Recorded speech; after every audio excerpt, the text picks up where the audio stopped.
A rational mind is like a well-trained warrior, calm before the battle, decisive in the fight, and unbreakable in victory. It surveys the landscape of thought, spots every hidden trap, and strikes with laser focus when the moment is right. If you surrender to emotion, you hand your sword to fear and doubt. You become a puppet dancing to the chaotic tune of circumstance. But when you train your mind to think, not just react, you become like water, slipping through the tiniest cracks, adapting to every challenge, and yet so deep and steadfast that no storm can disturb your peace. Today, I'll show you exactly how to forge that rational brain with discipline, awareness, and purpose, so every obstacle you face only sharpens your resolve. 1. Emotion is a servant, not a master.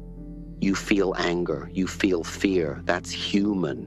But what makes you rational is your ability to command those feelings, not be led by them. Think of your emotions like waves crashing against a sturdy cliff. The wave can roar, it can rise high, it can even spray water into your face. But the cliff does not crumble. It stands firm. In the same way, you can honor your feelings, observe their energy and intensity, without letting them pull you off course. When I trained, I didn't just train my body.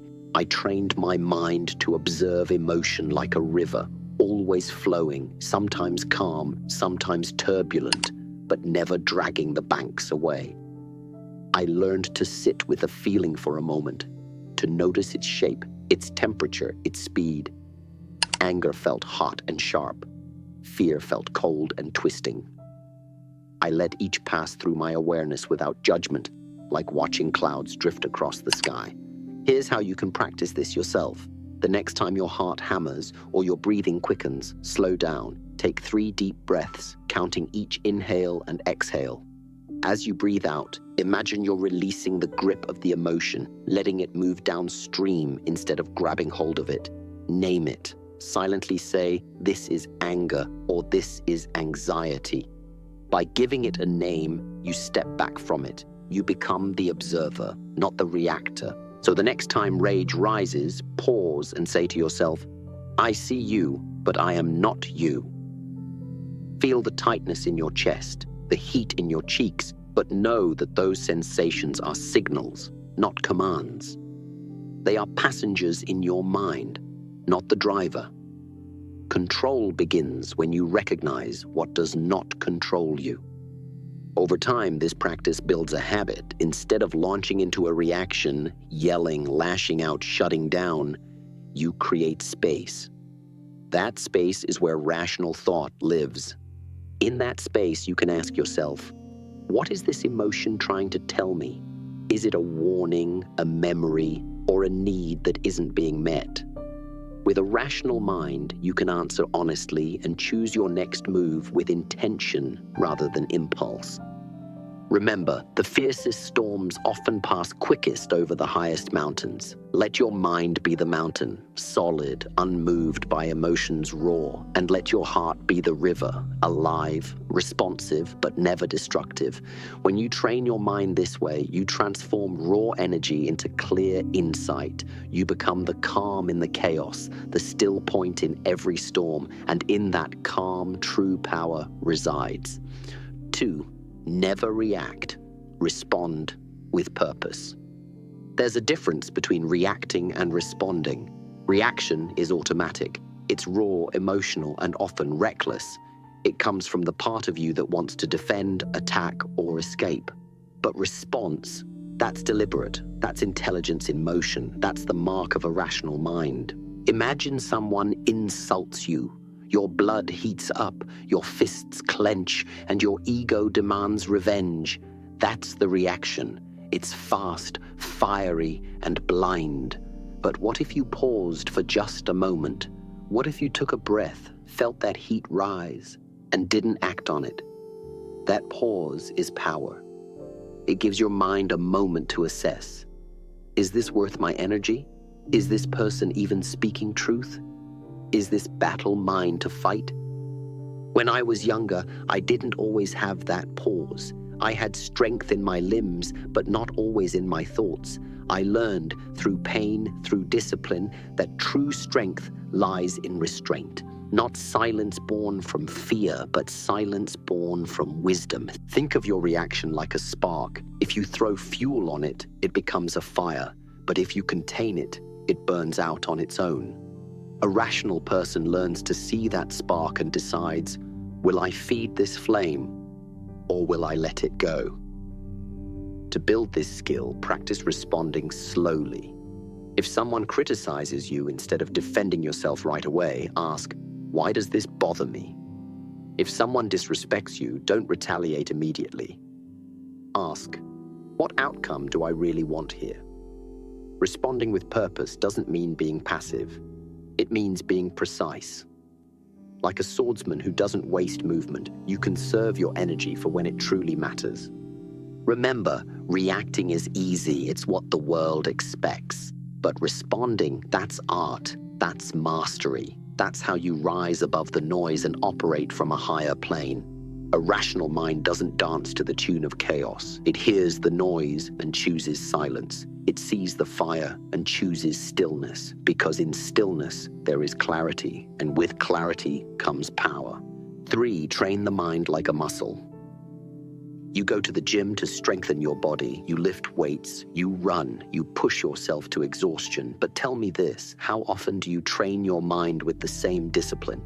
Most people neglect the very muscle that controls everything else, the mind. The mind is like any other muscle.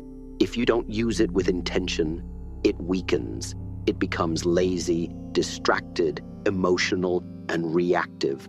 But if you challenge it, if you give it problems to solve, beliefs to examine, thoughts to observe, it grows sharp, focused, powerful. When I trained, it wasn't just physical. Every movement I made was born in the mind first. A kick, a block, a punch. It all started with thought, precision, awareness. I treated my thoughts like I treated my footwork, with discipline and constant refinement. So how do you train the mind?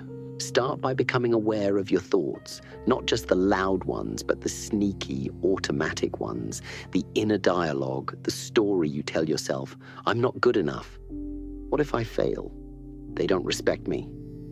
Observe these like a coach watches his fighter. Don't judge, just notice. Every time you notice a negative or limiting thought, that's a mental rep. That's how you build awareness. Next, read. Learn, study great minds, philosophy, logic, psychology. These are weights for the intellect. Question your own beliefs. Ask, why do I think this way? Is it true? Is it helpful? Most people are stuck living out thoughts that were planted in childhood, never examined, never challenged. You must be brave enough to break that chain. Also, practice focus. In a world full of noise and distraction, a focused mind is a rare weapon. Start small. Sit still for 5 minutes, breathe, bring your attention back every time it wanders. That's training. That's resistance. You are literally rewiring your brain to stay calm under pressure. And just like in physical training, there's no finish line. You don't work out once and become strong forever. You don't think clearly one day and call yourself rational. It's daily work, daily discipline. Every thought is a weight, every distraction is a test, every moment of awareness is a victory. Train your mind like a warrior sharpens his blade, with patience, with purpose, and with the knowledge that when the mind is strong, the body follows, the emotions follow, your life follows. Discipline your mind, and no one can enslave you, not even your own doubts. 4. Logic over ego, always. The ego whispers, defend yourself. It says, you're right, they're wrong. It feeds on pride, and it thrives on emotion. But logic asks you to pause, to think, to question. It doesn't care about how things look, it cares about what is true. Most people let their ego drive every decision. When challenged, they fight back, not to learn, but to protect their image. When corrected, they feel offended, not because they were wrong, but because they hate being seen as wrong. This is not strength, it's blindness. It's like walking into battle with a sword made of glass. It looks sharp, but the moment pressure comes, it shatters. I learned early in life, if you want to grow, you have to choose truth over pride. You have to value learning more than looking good. That means when someone points out your mistake, you don't bite back, you lean in. You ask, why do they see it that way? Could they be right? Because even if they're wrong, the act of questioning strengthens your mind. I remember being in the dojo, training with students who were stronger, faster. I could have pretended to know everything. I could have let my ego speak for me, but I didn't. I asked questions. I studied. I let myself be a beginner again. That's why I grew, because I chose logic, not pride. This applies to every part of life. In conversations, relationships, leadership, always ask yourself, am I speaking from ego or from understanding? Am I trying to prove something or improve something? If you're driven by ego, you'll seek control. But if you're driven by logic, you'll seek clarity. One builds walls, the other builds bridges. Here's the truth. Admitting you were wrong doesn't make you weak. It makes you wise. Changing your mind after receiving new information doesn't make you inconsistent. It makes you intelligent. But the ego will try to convince you otherwise. It will say, never back down, always look strong. And that voice, that pride, is the enemy of growth. A rational mind is humble. It doesn't need to dominate. It doesn't need to be the loudest voice in the room. It simply seeks to understand. And in that understanding, it becomes stronger than any argument, any insult, any attack. So the next time you feel the urge to defend your ego, pause. Ask yourself, is this about truth or pride? And then choose logic, choose calm, choose clarity. 5, empty the cup, fill it with truth. There's an old story I often told. A student comes to the master, eager to learn. The master begins pouring tea into the student's cup. He pours and pours until the cup overflows. The student shouts, "Stop, it's full." The master looks up and says, "Exactly. How can I teach you anything if your cup is already full?" You see, most people walk through life with a full cup, filled not with truth, but with assumptions, filled with pride, ego, opinions, and outdated beliefs.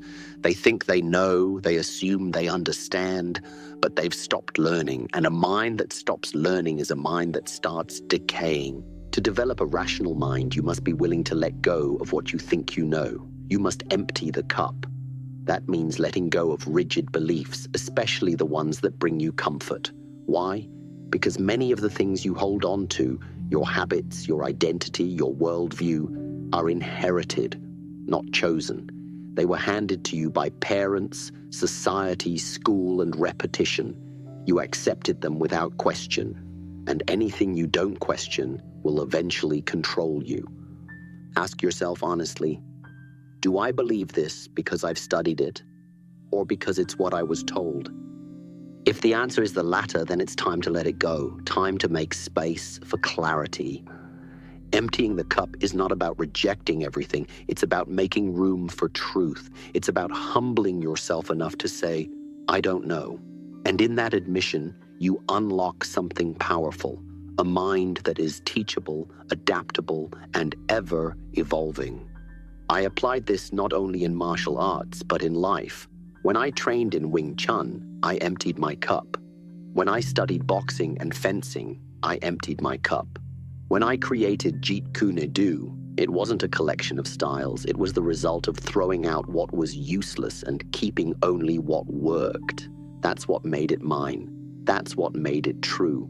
In your life, you must do the same. Question your reactions. Re-examine your opinions, revisit your conclusions. Just because something worked for you once doesn't mean it will forever. Just because you've believed something for years doesn't make it sacred. Truth is not afraid of scrutiny, only lies are. Here's a practice. Once a week, take one belief about yourself, about others, about the world, and put it on trial. Challenge it. Ask, where did this come from? Is it helping me or limiting me? Would I still believe this if I started from zero today? That process may be uncomfortable, but it is essential. A full cup is stagnant, a full mind is rigid, but an empty cup, that's where wisdom flows, that's where learning begins. So empty the cup, my friend. Not just once, but again and again. Make it a ritual. Let go of what no longer serves you. Clear out the noise. And in that space, you will find a mind that sees clearly, thinks freely, and lives powerfully. Because only a mind that is empty of illusion can be filled with truth. 6. Reflect before you speak. We live in a world that rewards speed, fast answers, instant replies, quick reactions. People speak before they think, post before they understand, and argue before they listen. But if you want to build a rational mind, one that cannot be broken, you must slow down and learn to reflect before you speak. Words once spoken cannot be taken back. They can heal, but they can also harm. A rational person treats words like weapons. They sharpen them carefully and never draw them without purpose. When I was young, I learned that the tongue is a powerful tool. It can build peace or ignite conflict. I saw people ruin relationships, destroy trust, and break hearts, not with fists, but with careless words. I realized then, to speak without reflection is to fight blindfolded. You may hit something, but you don't know who you'll hurt, including yourself. A disciplined mind watches its mouth. It doesn't speak to fill silence. It doesn't talk just to sound smart or strong. It speaks only when the words serve a purpose, when they bring clarity, truth, or direction. This is not weakness. This is precision, and precision is strength. Before I speak, I ask myself 3 questions. Is it true? Is it necessary? Is it kind? If the answer to any of these is no, I stay silent. That silence is not emptiness, it is control. It is a reminder that you are not your impulses. You are not your urge to argue, to defend, to be seen. You are something deeper, a thinker, a learner, a force of awareness. Let's break those questions down. Is it true? This question cuts through the fog. So many people repeat gossip, lies, and half-truths. They don't verify, they assume. A rational mind refuses to live on assumption. It seeks evidence. It checks sources. It doesn't say, I heard or they said. It asks, how do I know this is real? Speaking truth begins with thinking truth. Don't speak unless you've taken the time to separate fact from emotion, assumption from reality. Is it necessary? Even truth can become noise when spoken at the wrong time. Just because something is real doesn't mean it needs to be said. A rational mind evaluates the moment. It understands context. You might be right, but is this the moment to prove it? You might know something, but will sharing it improve the situation? Rational speech isn't about proving you're right. It's about doing what's right. Silence often speaks louder than 1,000 words. Is it kind? Kindness doesn't mean weakness. It means wisdom. It means choosing to uplift rather than destroy. It means knowing that your words have impact and choosing to use that power with grace. You don't have to lie to be kind. You just have to speak truth with compassion. A rational mind sees no victory in hurting others just to feel superior. It understands that real strength is in building people up, not tearing them down. Now ask yourself, how often do you reflect before you speak? How often do you pause to consider the weight of your words? Most people don't. They blurt, they rant, they try to win arguments instead of building understanding. But you must be different. You must become someone whose words are like water, clear, calm, and flowing with meaning. Let me give you an exercise to practice. Every day, before your first conversation, take 5 minutes to sit in silence. Breathe, center your thoughts, and say this to yourself. Today, I will speak with clarity, not confusion, with purpose, not pride, with presence, not pressure. Then, throughout the day, notice your impulses. Catch the moment where you want to interrupt someone. Feel the urge to talk just to fill the space. Catch it and choose not to. That decision, repeated again and again, rewires your brain. You become slower to speak, quicker to listen, and over time, you become the calm voice others turn to in chaos. In the dojo of life, reflection is the pause between defense and strike. It's the gap where you assess the situation, weigh your options, and act with precision. It's the space where power lives. And don't mistake this for passivity. The man who reflects before he speaks is not silent out of fear. He's silent out of wisdom. When he finally does speak, people listen because they know his words are not random. They are deliberate, chosen, and rooted in truth. This is what it means to speak like a warrior of the mind. To speak with reflection is to speak with honor. To speak with restraint is to speak with power. So before you say it, stop, think, weigh it. Because once the words leave your mouth, they become your legacy. Build that legacy with intention, and your mind will become not only rational, but respected.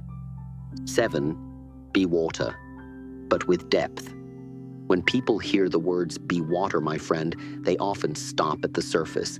They take it to mean flexibility, adaptability, just go with the flow. But water is far more than that. Water is powerful, water is precise, water is deep. And when I said those words, I wasn't just talking about movement. I was talking about mindset, about building a mind so balanced, so fluid, yet so centered that nothing can break it. That's the true essence of a rational mind. Let me explain. Water adapts to every situation. Put it in a cup, it becomes the cup. Pour it into a river, it moves with the current. Let it fall from the sky, and it nourishes life. But here's what most people forget. Water can also carve through mountains. It shapes the hardest rock not by force, but by patience. Drop by drop, day by day, water does not rush. It does not panic. It simply understands the moment and flows through it. That is the rational mind, calm under pressure, focused in the chaos, adaptable but never lost, moved but never broken. But most people are not water.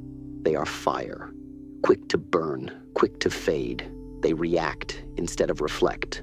They explode in anger, collapse in fear, drown in doubt. And then they wonder why their lives feel unstable, why peace escapes them, why their decisions turn to regret. You must become like water, but not just in shape, in depth. A shallow puddle ripples with the slightest wind, but a deep ocean, it remains still beneath the storm. On the surface, the waves may rise, but down below, silence, steadiness, strength. The rational mind is like that ocean. Life may shake the surface, emotions, challenges, chaos, but at your core, you remain grounded. You understand that no feeling lasts forever. No storm is permanent. You let it pass because your depth protects you. But this depth doesn't come overnight. You have to earn it. You have to practice being still when everything inside you wants to react. You have to choose presence over panic. That's mental training. That's what builds emotional mastery. Start small. When someone disrespects you, instead of firing back, pause. Feel the surge rise, then let it go. Don't suppress it. Observe it. That pause is your strength. That stillness, that's your depth growing. When fear shows up, don't run from it. Sit with it. Ask, why are you here? What are you trying to protect me from? When sadness lingers, don't deny it. Feel it, honor it, but don't let it drown you. Float with it. Let it pass. That's how you stay afloat in deep waters. Being water also means letting go of resistance. Most suffering comes not from what happens, but from our resistance to it. We say, this shouldn't be happening, and we fight reality. But water doesn't resist the rock, it flows around it. It doesn't fight gravity, it surrenders to it and still finds its path. The rational mind knows resistance to truth creates pain. Acceptance of truth creates peace. But make no mistake, being water does not mean being weak. Water can cut through steel. It can erode the hardest cliffs, but it does so without noise, without ego, without shouting. That is real power. Quiet, precise, unshakable. Let me tell you something else. Water never competes. It doesn't ask, am I better than the river next to me? It just flows. It just moves forward. A rational mind does not compare itself to others. It focuses on its path, its clarity, its depth. And here's the most powerful truth. Water never loses itself. No matter where you pour it, how you try to contain it, it is always water. Whether in a glass, a storm, a waterfall, or a tear, it remains what it is. That's identity, that's presence, that's peace. You must do the same. Don't lose yourself in opinions, emotions, or expectations. Be flexible, but anchored. Be adaptable, but certain in who you are. Let people misunderstand you. Let the world rush by. Let noise surround you. You stay still. You stay true. You stay deep. Because when you train your mind to be like water, not just to flow, but to understand, to absorb, to reshape, and to endure, you develop a power that no chaos can touch. So the next time life feels heavy, chaotic, unfair, don't resist it. Don't fight it with rage. Don't freeze in fear. Be water, move through it, learn from it, and when it's over, remain whole. That is the mind that can't be broken. That is the strength that doesn't shout. That is the warrior spirit, not in muscle, but in mind. Be water with depth, and nothing will move you. You've now seen it. 7 powerful lessons that forge a mind not just flexible, but unbreakable. A rational mind is not cold or emotionless. It is calm, deliberate, and alive with clarity. It doesn't rush. It doesn't react. It responds with wisdom. When you master your thoughts, you master your world. When you stop chasing control outside and build it inside, you become like water, calm, strong, unstoppable. Remember, don't let emotions dictate your destiny. Don't let ego blind your growth. Don't speak just to be heard. Speak to bring light. Train your mind the way you train your body, with intention, with discipline, and with patience. The warrior who controls his fists is strong, but the warrior who controls his mind?